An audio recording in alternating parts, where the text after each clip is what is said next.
Welcome to another exciting edition of the $1 Million Peddlers. I'm Paperboy. And I'm Mr. Magazine. And it looks like we're doing a little hunting today. Yeah, I guess so, yeah. It's kind of chilly today, isn't it, out here? It is. Yeah. So I got my hoodie on. Nice. You could afford some heat at some point. Burn some magazines for heat. So today's video we're going to talk about, well, we always called it stalking. And that's when you go and you take a look at your opposition and you see what they're doing. And there are so many opportunities to do it, yet so few times that people actually do it. And this is something or other that you can and should do, both in the brick and mortar world and in the online world. And one of the reasons why is, let's just say that somebody opened up a shop across the street from you. Mm-hmm. You definitely want to go in and talk to them for a number of different reasons. Number one, you want to introduce yourself. Number two, you want to get a feel for what, well, I'll give you a perfect example. There is a store up the road from you that you've sent people to and he's sent people to you. Yeah. Because what he deals in is different than what you deal in. Right. So he doesn't necessarily deal in the modern paper. That isn't something that he deals in. Somebody comes with magazines and things like that, he would send them your way. Right. You don't deal in, generally speaking, a lot of the antique-y things. Right. You would send his way. Yeah. But also you walk in, let's just say you were driving by his store and you saw his parking lot filled. I mean, just absolutely filled. Yeah. And then you drive up to your parking lot and you see a couple of tumbleweeds going. Now, how tumbleweeds got in Rochester, I'm not certain. I don't know, but you see tumbleweeds going through. Yeah. You're going to say, wait a minute, why are they out the door at his place and why are they not out the door at my place? Right. And you kind of go in and you take a look. Maybe he's having a 25% off sale. Maybe he's got a huge Memorial Day sale. Maybe he's got, I don't know, a celebrity signer. I was going to say a band in the corner playing. I don't know what it is. Maybe he all of a sudden got his food license and he's serving coffee in the corner. Whatever the case happens to be. Why is he being successful and you're not being successful? Or even if you go in and you walk through the store, you suddenly say, that's a really good idea. I didn't think about doing that. Right. That drew my attention right when I walked in. That giant sale sign hanging down from the ceiling drew my attention right to that. I can do that in my store in order to do it. Similarly, online, you can take a look. Now, I know there are a few people that you look at regularly online. Yeah, I got their, I always ask for the eBay usernames when I talk to people, and they're not going to not give it to me. It would be weird. So everyone gives it to me. And, I just look them up every now and then and see what's going on. If it's someone local up the road, I'm curious of what he has on there, what he purchased that, I had a lost opportunity or something like that for, and just to see what, see what they're doing. But it also helps you with trending as well. Yeah. If all of a sudden you went on there, and the thing is, you can't obviously search everybody on eBay. That's impossible. Right. So you search people that you know, that kind of deal. Yeah.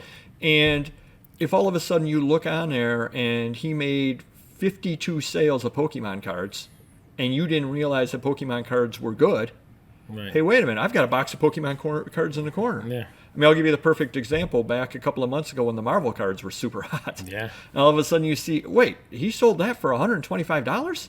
Exactly, yeah. I know I have a box of those. Sure. And you search that box out and do it. And I know there's a lot of different ways you can search trending, et cetera, but there are only so many hours in a day. Right. And I similarly do that. I don't necessarily ask people for their IDs, but because I tend to be at the sales with the same people, I can do searches off things that I know that they purchased. And, you do the search with 50 miles or 20 miles from your zip code type deal. Yeah. And I've been able to find some competitors that way. Yeah. And it really does help because you kind of see the way they do. I'm thinking of a magazine dealer competitor of both of ours, and we sit there and we look at the prices that he gets out of stuff, but we also look at the way that he categorizes and all that kind of thing. And you kind of, I guess, but what kind of sellers do you stalk, for lack of a better way to put it? Well, ones that sell what I sell. I mean, obviously, magazine sellers, toy sellers, comics, sports cards, stuff like that. Yeah. See, and I think that, and this is where you and I are a little bit different. I tend to sell a different product mix than you do, certainly. You tend to sell, for the most part, not that you wouldn't sell other things, But I think the things that you tend to sell tend to be things that people would want worldwide. Magazines, sports cards, things like that. You tend to comic books, whereas I've got that little specialty area where I sell a lot more upstate New York stuff, specifically upstate New York stuff. Right. Whereas, the oddball ephemera and that kind of stuff. So one of the people that I follow regularly gets a lot of very oddball ephemera from the local area. And I'll sit there and I'll look at it and I'll say, wow, I didn't realize. Right. I might be able to find that out at a sale. Yeah. I didn't realize that company's letterhead went for this. I didn't realize that this went for that. Yearbooks, you deal in yearbooks too. Yeah. Yep. Yeah, exactly. He might have a yearbook up and he gets a good price out of it. And because Tom Golisano was in it, now I know next time I look for the Irondequoit High School yearbooks to look for those years because Tom Golisano was in it. Right. I didn't realize that he was in it.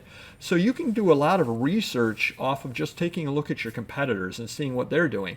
And I know friend of the channel, Auction Professor, learned something big from watching his competitors about doing the zoom in and how it sells things. And we've showed it on some of the Bolo videos. And you've admitted that the zoom in looks a lot better on some items. Right. Yeah. So Auction Professor looked at his competition. Then he broadcast it out to the world on his YouTube channel, which if you're not watching, you definitely should. Gives you good information. I mean, we've been doing this a long time, and I got information off of that. Sure. So he watched his competition, gave it to the world. I learned it from him, and now I use it all the time. So you can certainly learn a lot of things from your competition.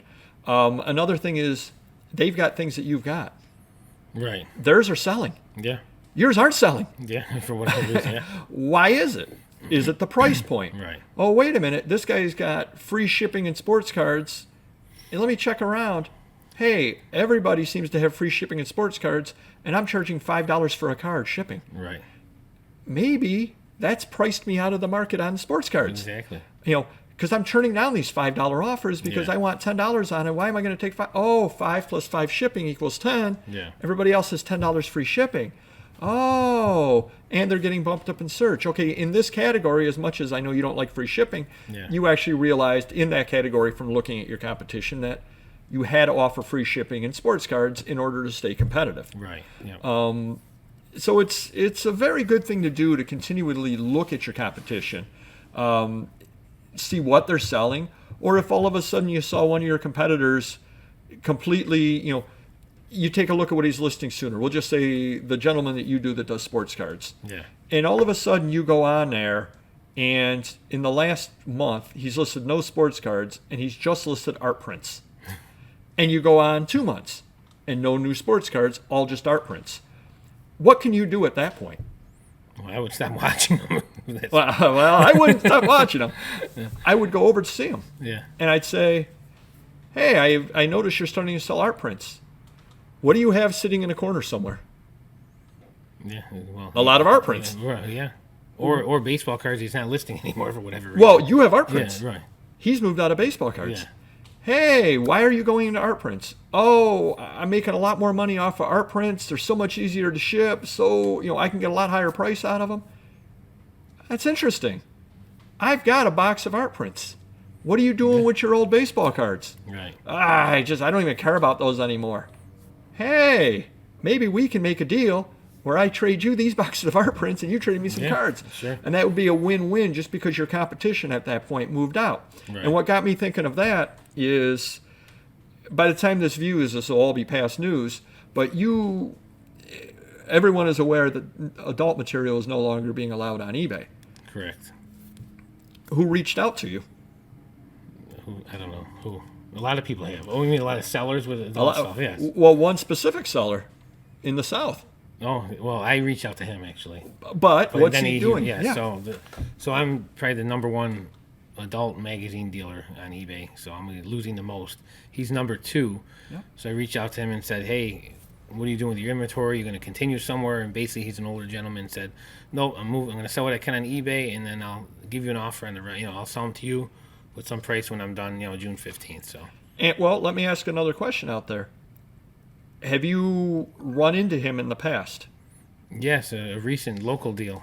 And, well, not only that one. Yeah, have you lost deals in the I past? have lost. Yes, a big one. Yes, I still So sour grapes on that one. So well, but by watching and being aware of your competitors, Yeah. you now have an opportunity. Yeah, absolutely. And you know that he pays fair on stuff because he's paid more than you on a couple of deals. Exactly. Yeah. And now by just kind of monitoring your competition, you are going to end up buying the remainder stock of one of your competitors, and you're not going to have that competitor anymore. Exactly. Yeah. So if you were unaware of him and you weren't paying attention to the bigger picture, you never would have reached out to him. You wouldn't know who he was. Right. So just by being aware of who your competition is and seeing what they're doing, Right. you have a tremendous opportunity coming down the pike that I'm sure we'll talk about on a live show. Yeah. Just because of that. Right. So for that alone, it was worth your all the Yeah. time that you put into looking Sure. at competitors and all Absolutely. that sort of thing. Absolutely. So yeah, everybody, we're all getting older. For whatever reason, you want to retire, you want to do this, you want to do that.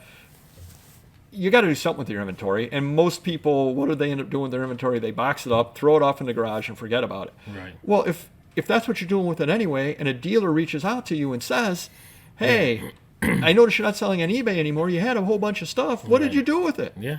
"Oh, it's in my garage. I'm not going to do anything with it." Sure. You know, at some point I was going to sell on a Facebook Marketplace. Well, all of a sudden the dealer can come in by knowing who the competitors are locally and buy it out for pennies on a dollar and do a favor to the gentleman because he'd never get around to selling it. Right. Yeah. He never would. Yeah. So it's a win-win knowing what your competition is doing. There really is, as long as you don't get obsessive about it and spend 12 hours a day stalking somebody. Right, yeah. But as long as you just kind of take a look at what your competitors are doing, you can get great tips, both in market trends and in how to sell your product. And at some point, they will get stuff that they're not necessarily interested in. If they're aware of you, they'll wholesale it out to you as well. Yeah. So knowing who your competition is locally, and knowing, well, the one case isn't necessarily locally, but you're up on a national level at this point. But knowing who your competition is can definitely help you. Knowing what they're doing can definitely help you. So without a doubt, check out your competitors, see what they're doing, and it will end up paying off dividends in the end. Well, another perfect example before we end the video, let's say that you had a product, and like we were in the old days, you're pricing it out at $10. Then you go on your competitor, and he's getting $45 for it. What should you do? Probably raise your price. If he's regularly getting 45, you're regularly getting 10. Yeah. Hey, wait, maybe I'll still undersell them. Maybe I'll still sell mine for 30 Yeah. because I want to sell mine out. Yeah. But I can still get more because I'm leaving a lot of money on the table Well, at that I learned price. at the hard way on another platform with a customer of mine that I knew resold, and I found him on this other platform and very high priced. But now we go under him, and I'm getting 2 or 3 times the price for my product now. And are you selling if you're getting twice the price, but your sales have gone down by 25%, you're still ahead of the game. Right, Because you're selling 3/4 at double the price. Right, yeah. So you're still ahead of the game yeah, doing that. definitely, yeah. Yeah, so that's a perfect example where knowing your competitors has helped you put money in your pocket. For sure, yeah. Definitely has. Yeah. So do hit the like button. Tell down below about any experiences you had from looking at your competition and how it's helped up your game. And we will see you next video. Take care. Bye-bye.